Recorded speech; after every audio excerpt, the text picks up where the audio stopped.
So, imagine this. You're put in charge of a country that's, well, it's a complete disaster. How do you fix it?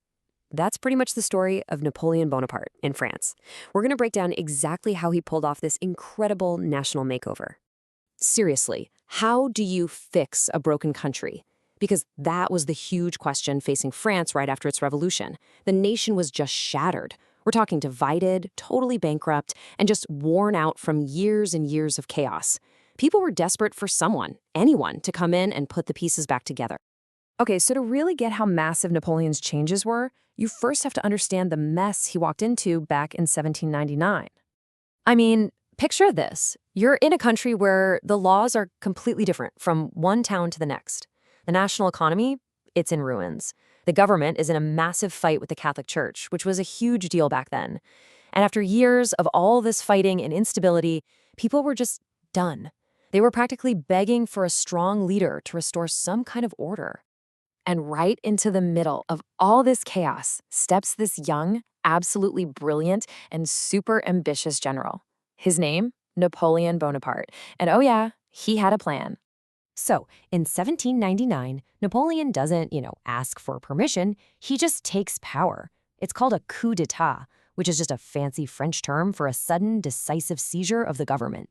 And just like that, boom, he becomes the most powerful man in France with the title of First Consul. All right, so now he's in charge, and this is where his master plan really kicks into gear. He starts tackling all of France's biggest problems, one by one, with this huge goal of building a truly modern country from the ground up. First thing on his to-do list, the legal system. Before Napoleon, it was just this tangled, confusing mess of hundreds of different local laws. So what does he do? He scraps the whole thing and replaces it with one single, unified legal system for the entire country.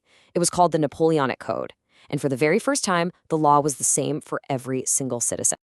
And you have to understand, this code brought in some huge, truly revolutionary ideas. Think about it. In an era of kings and nobles, the idea that all men were equal before the law was radical. It also protected private property and gave people the freedom to choose their own career. This was a massive step forward. Now, it's really important to note, it did not extend these rights to women. They were still made dependent on their fathers or husbands. Next up, he goes after the economy, which was a total wreck. So to get the country's finances under control, he creates the Bank of France.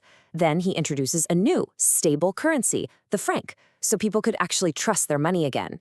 He also poured money into building new roads and canals to get trade moving. And maybe most importantly, he set up a centralized and fair tax collection system. For the first time, the government had a steady income to pay for everything.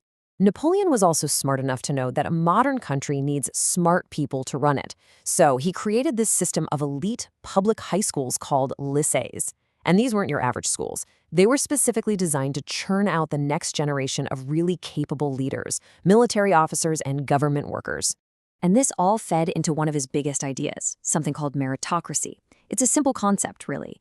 A system where you get ahead based on your talent and ability, not because of your fancy last name. Before Napoleon, all the best jobs went to the nobility, just because of who their parents were. Napoleon changed that.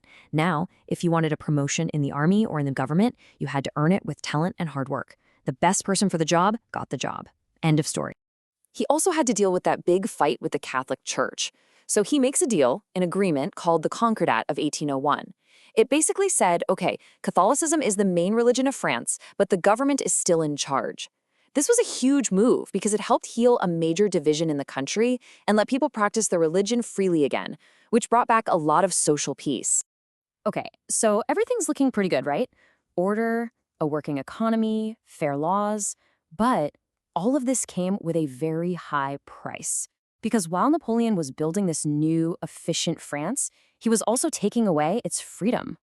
Yeah, there was a catch. A big one. The deal Napoleon offered was becoming crystal clear. You can have stability, you can have order, but you have to give up some of your most basic freedoms to get it. He clamped down hard on what people could see and say. Freedom of the press? Gone. He shut down tons of newspapers. The few that were left, well, they basically became government mouthpieces. He had a secret police force spying on regular citizens. You couldn't write a book or put on a play that was even slightly critical of him. Art, writing, it all had to be propaganda that made Napoleon look like a hero. That was the trade-off, order for liberty. So when you look at all of it, the good and the bad, what's the bottom line? Why does this guy from over 200 years ago still matter so much today? Well, it's because his reforms had this incredible ripple effect. They didn't just stop at the French border. As Napoleon's armies conquered Europe, they brought his ideas with them. The Napoleonic Code, it became the blueprint for legal systems all over Europe, Latin America, and beyond. And his models for a centralized government, a national bank, and public education, you can still see traces of them in countries all around the world today. And here's the crazy part, the real proof of how effective his ideas were. Even after he was finally defeated, many of the countries that beat him kept his systems, especially the Napoleonic Code. Why? Because they were just so efficient, they just worked. And that leaves us with a really big question, one that's still incredibly relevant. Is total order worth giving up your freedom? Napoleon brought stability, and for men, equality before the law. But it came at the cost of personal liberty. And that fundamental trade-off, that debate between security and freedom, is something that leaders and nations are still wrestling with right now.